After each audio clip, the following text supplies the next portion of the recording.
It sounds very nice to get people off of benefits and back into work, for example, if we take that part of their policy, not understanding that a lot of people are either waiting for treatment or disabled and cannot work. Some people are carers, they're not working, but they are caring for a loved one. There are so many different things when it comes to benefit reform, and I think it's very easy to say we're just going to make them get back into work, 2 strikes and your benefits. That is quite easy to say, but it's also quite easy. I mean, if you were offered 2 jobs and you don't take 2 jobs, you don't get any more benefits. I don't see what's complicated about that. But where's the detail on that policy? Well, what detail do you need? Who are they looking at? Okay, let's have a look at single parents. Why can't single parents work? I've got a number of friends and family members who are single parents, and they all worked full time. I did, but it goes in the face of what reforms other policy of allowing women to stay at home and having tax rates.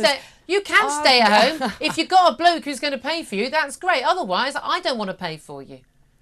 But you have to be I went back to work. Why should I pay for you to sit at home on your backside not working? I went back to work. I'm in this. I went back to work. I had to pay out for childcare, but I needed to go back to work. But I do think that it needs to be realistic that childcare is so expensive. Somebody has to have a job. It's not. No, the childcare for these women. And again, these are not mostly women who are single parents who are not working. There's an awful lot of young people who are not working. I don't think it's a party political matter. I think anyone who thinks it's acceptable for able-bodied people not to work, and they'll say a lot of these people are not very high skilled, and they'll say, well, I don't want that job. Well, tough. I didn't want to do a load of the jobs that I did when I was younger. What I really wanted to do was get 3 grade A-levels and get a degree from Oxford University, and then stuff envelopes and waitress and serve people drinks and work as a cleaner. No, I didn't want to clean up and do the nannying work I did, wiping kids' backsides. No, but I did it because I'm too proud not to work.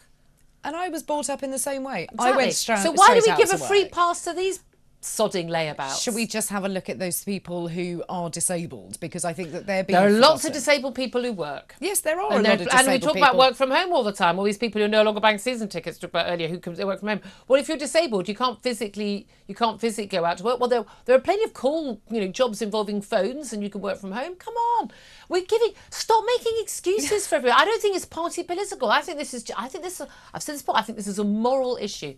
I think people should be ashamed. There should be shame attached to not working. There should be.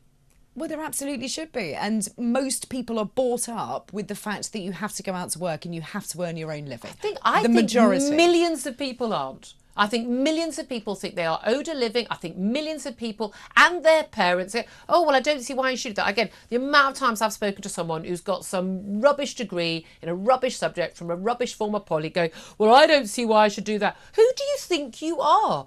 If you can't get the perfect dream job, and by the way, which of us started in our perfect dream job?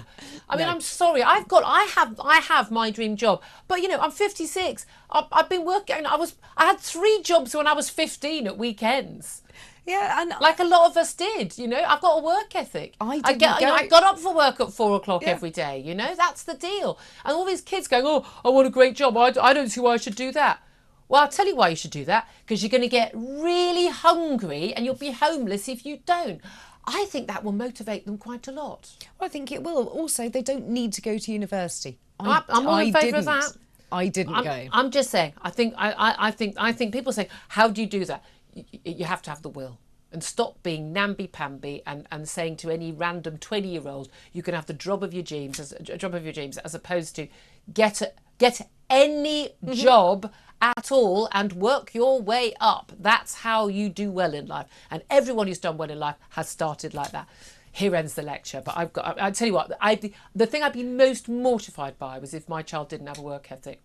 I would be mortified. I would consider myself a failure as a parent. Your job as a parent to bring up kids who, by the way, other people like and can bear being around, and who are going to be productive, good citizens. Yeah, that is your job as a parent. If you're not prepared to do that, don't have kids.